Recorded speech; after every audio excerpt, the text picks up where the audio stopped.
अस्सलाम वालेकुम व्यूवर्स। शुरू अल्लाह के बाबरकत नाम से जो हम सबका मालिक व राज़िक है। चटखारेदार कटलेट्स के साथ दोस्ती किसको नहीं, क्योंकि ये मुनासिब और सस्ती चीज़ों से तैयार हो सकते हैं। इस रेसिपी के इंग्रेडिएंट्स हर घर में मौजूद होती हैं। ये निहायत ही कम वक्त में और कम खर्च में लज्जत से भरपूर मुनफरिद जायके के बनते हैं, जो इंशाल्लाह आपके घर के हर फर्द को पसंद आएंगे। इस रेसिपी के इंग्रेडिएंट्स में 1 किलो आलू, उसको उबाल कर आपने छील लेना है। चिकन आपने 1.5 पाव लेना है। इसमें 1 चम्मच नमक डालकर उबाल कर इसको पका लेना है। बंद गोभी का एक छोटा फूल, इसको भी बारीक काट लीजिएगा। आलू को मैश करके ठंडा होने। हरी मिर्चें 5 से 6 अदद ये बारीक कटी होनी चाहिए। सब्ज धनिया 1 प्याली होना चाहिए। सफेद जीरा 2 खाने के चम्मच। खुश्क धनिया ये मोटा कुटा होना चाहिए। नमक 1.5 चम्मच। काली मिर्च पिसी हुई 1 चम्मच। मिर्च पाउडर 1 चम्मच। दड़ा मिर्च 3 खाने के चम्मच। ये अपने टेस्ट के मुताबिक कम या ज्यादा कर सकते हैं। अब इन खुश्क मसाला जात को मैश किए हुए आलू में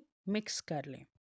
मिक्स करने के बाद इसमें कटी हुई बंद गोभी भी ऐड कर दें। बंद गोभी शुगर के लेवल को एक तो कम करती है और दूसरा इसमें विटामिन सी जो है वो कसरत से पाया जाता है।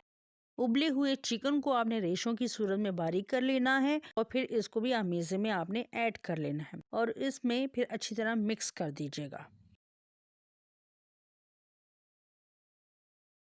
हाथों पर हल्का सा पानी लगा लें या आप कुकिंग ऑयल भी लगा सकते हैं, ताकि हाथों पर कटलेट्स का अमेज़ा चिपकने ना पाए। थोड़ा थोड़ा अमेज़ा लेकर उसको राउंड शेप में आपने कटलेट्स बना लेने हैं। नॉर्मल साइज के ही बनाइएगा, ज्यादा बड़े ना बनाएं क्योंकि ये टूट जाते हैं।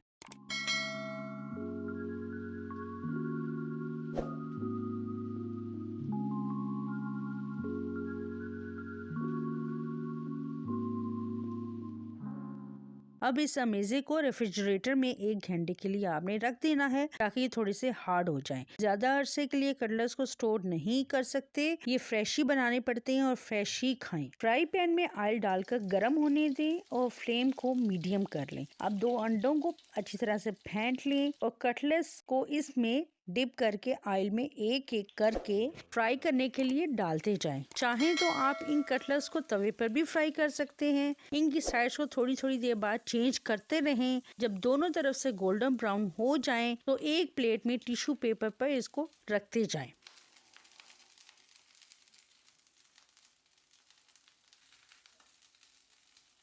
अल्हम्दुलिल्लाह हमारे कटलेट्स बहुत ही मज़ेदार बने हैं। आप पुदीने की चटनी के साथ इन कटलेट्स को और भी चटखारेदार बना सकते हैं। ये रेसिपी आपको ज़रूर पसंद आएगी, आप इसको ज़रूर ट्राई कीजिएगा। अल्लाह हम सब का हामी नासिर हो, आमीन।